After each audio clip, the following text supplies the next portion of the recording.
Sasalin niya po natin ngayon ang Executive Director ng Samahang Industriya ng Agrikultura, of course, SINAG. Pag-taas po ng presyo ng gulay, ang ating pag-uusapan si Mr. Jason Cainglet. Sir Jason, Happy New Year! Happy New Year po, Sir Gary, sa tulad po na nakikinig sa kanilang programa. Iyon. Ito po ba'y na-monitor ng grupo po ng SINAG, itong pagtaas ng presyo ng mga gulay, partikular dito sa mga talong, ano pa yung isa, kamatis, kalamansi. Ito po ba'y na-project ninyo ngayong January na tataas, Sir Jason? Opo, Sir Gary, monitor natin ito talagang may katularan dahil may mga bagyo po, kaya na-delay yung planting, pero sana po ay hindi naman umabot sa presyo sa Maynila dahil limawa po ang kamatis. Ang farm gate, naglalaro pa lang po from 50 to 70. Ibig sabihin po, pag binyahe yan, dapat nasa 130, 140. Mataas na yung 150 sa kamatis po. Ganun din sa kalamansi, nasa 100 ang ating monitor. Lalo po sa sili, Sir Dennis, ang sabi sa atin, pinakamataas na 400 ang kuha sa ating mga farmers. Kaya dapat nasa 500 lang po pag binibenta sa Manila. Nagiging doble po, baliktad ko ano yung kuha sa ating farmers. Dinodoble ng mga dealers at traders. Kaya po, medyo malaki po talaga ang presyo sa retail. Pero again po, lagi natin sinasabi, sa farmers po talagang may kumikita ngayon dahil konti ang supply. Salamat sa kanila, kahit pa pala nakabawi po sila sa mga ilang nagdaang bagyo at mga sakuna. Pero sana po hindi naman ganun kalaki pagdating po sa mga pamilya sa Maynila. Paano po ito? Ano ho ang nagiging problema rin kung medyo hindi naman pala ganun kataas pagpasa ng mga magsasaka, maraming middlemen, Sir Jason? Yung middlemen, tingin natin talaga, hindi po sila kasi nare-regulate. Unfortunately, we've been saying that kahit po sa usapin sa palay, sa baboy, sa banok, talagang nasa gitna ang problema. Lalo po talagang triple, doble ang naging presyohan. Kawawa po talaga yung ating mga mamimili sa Maynila na sana po hindi naman ganun kalaki ang patong po. Yun po dapat ang inaasikaso sana, hindi lang yung worker, kundi dapat talagang masilip nila po yung may disconnect po, Sir Dennis, mula farm gate hanggang pagdating po sa mga palengke sa Manila. Iyon. Teka muna. Ang gagawin yata ng Department of Agriculture dito mag-i-import ng gulay at kasama isda, Sir Jason. Yung pag-import po, sa tingin natin, imbis na makatulong, makaka-permission dahil ang pag-import hindi naman talaga nagiging solusyon sa pagbaba. At pag nag-import ka po, Sir Dennis, ibig sabihin yan, ilang linggo mo rin nahantunin, baka pagpasok ng mga import, kasabay na naman ang mga aanihin. Ayun!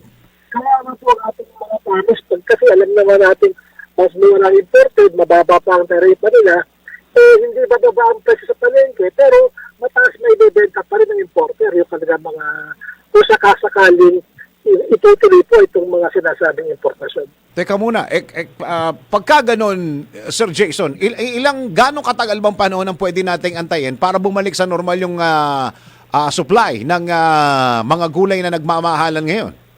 Ang sabi ng mga farmers natin, baka next week, kumbaga mag-stabilize na siya. Hindi po supply ang problema dahil may napupunan. In fact po, pag titignan natin, yung mga sayote, yung mga carrots, bagsak naman ang farm gate, halos na hindi na ibebenta sa mga bagsakan po dun sa Benguet at sa Northern Luzon dahil sabay-sabay naman nag-ani. Kumbaga po dapat ang monitor talaga ng gobyerno natin yung paglabas sa farm gate, paglabas sa bagsakan, nakokontrol yung pag-presyo. Hindi po kagad ang solusyon na importasyon kasi lalo lang naman po mahihirapan ng producer natin. Hindi naman po nakikinabang consumer. Every time po tayo ay nagsasagawa ng mga importasyon. Teka muna, kung makakabawi tayo after a week, tapos mag-i-import ang gobyerno, pagka nagkasabay-sabay na naman yan sa market, baka hindi makatulong sa mga nagpo-produce ng mga gulay, lalong-lalo na yung mga magsasaka natin, Sir Jason. Tama yan, Sir Dennis, dahil ang gulay, alam naman natin, nakidisyon. 2 months, maka-harvest mo na. Ang sabi sa natin, nakataling na sila. So, into this time, 3 weeks time, may mga dagdag na pong harvest. And in fact, kahit naman po ngayon, hindi naman talaga kulang ang stocks. mahal lang ang pagbenta pagdating po sa mga pamilya sa Maynila. Kung stocks po sa mga probinsya, hindi naman po kinukulang. May bahagya, pero may nakukulang po. Ang nangyari po talaga, laging hudyat pag sinabing kulang, pag sinabing mag-import, para naging hudyat yung mga deklarasyon ng gobyerno para magtaas ang presyon po sa ating mga pamilya po sa Manila. Yun bang problema pa rin sa farm to market ang pinag-uusapan natin na dahilan, Sir Jason? Yung farm to market po, nakakadagdag yun sa sinasabing dagdag sa logistics. Pero yun talaga natin yung monitoring at regulation po talaga kung magkano lang po ba dapat ang itatapon dahil matagal na po tayo nagko-structure sa mga paglabas sa family, paglabas sa bukid, magkano lang din dapat ang presyon. Kung sa mga gulay, yung Sir Dennis, plus 50, plus 70. Okay na po yun. Ibig sabihin, happy na lahat.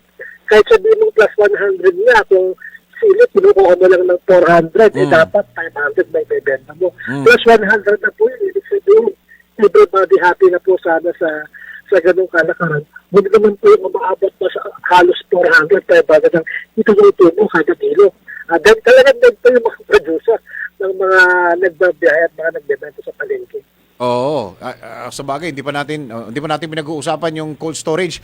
Yung bang ito bang pangyayaring ito, Sir Jason, no mga nakaraan, ito ba parang normal na pagkatapos ng Pasko dahil sa malamig at saka sa mga nagdaang bagyo? O may mga panahon din, may mga taon din na wala namang ganitong pagtaas ng presyo pagkatapos ng holidays?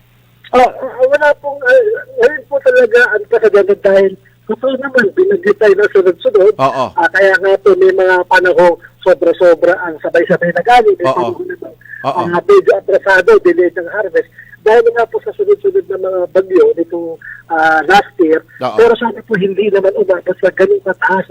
Strict monitoring and regulation pong request natin, Sir Dennis, dahil huwag naman tumatang ng doble sa pagkuha sa ating mga farmers, kawawa naman po yung mga mamimili natin sa talagang sobrang taas na po mga presyo. Babalikan ko lang yung importasyon na Sir Jason. Hindi ba isa sa mga kinakausap palagi ng Department of Agriculture ay SINAG when it comes to mga importation, mga desisyon at saka mga datos kung may shortage o kulang sa supply na market? Hindi ba kayo nakausap regarding dito sa desisyon na importation? Sa ngayon po, presently, hindi pa tayo nakapag-usap. Kahit nung bago matapos ang taon, Sir Dennis, sinasabi natin hindi dapat mag-import ng carrot. In fact, nagka-problema nga, bumagsak yung carrot hanggang 10 piso, 15 pesos lang. Tinuloy pa rin yung importation. Kaya po, marami talaga nabulukan bago matapos ang taon last year.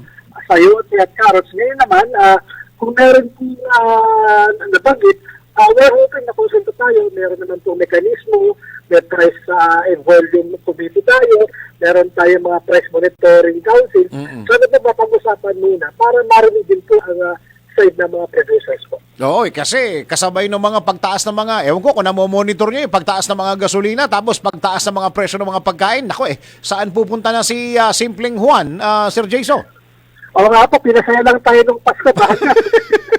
Pagdating ng bagong taon, kalbari na naman po ang dinaranas ng ating mga pamamayan. We're hoping na soon as possible tayo, makausap po natin ng DA para naman po malinawan tayo pero kung ano yung datos na kanilang ginagamit. Kung talagang nabanggit na pag-input na naman ang gusto nila maging solusyon sa mga mapas na presyo ngayon. Iyon. Okay, Sir Jason, maraming salamat sa oras na binigay nyo sa DWIC po. Happy New Year! Happy New Year po, Sir Jason. Salamat po lang sa pagkakataon. Magandang po sa kanila. Executive Director po ng Samaang Industriya ng Agrikultura, SINAG, si Mr. Jason Kainglet.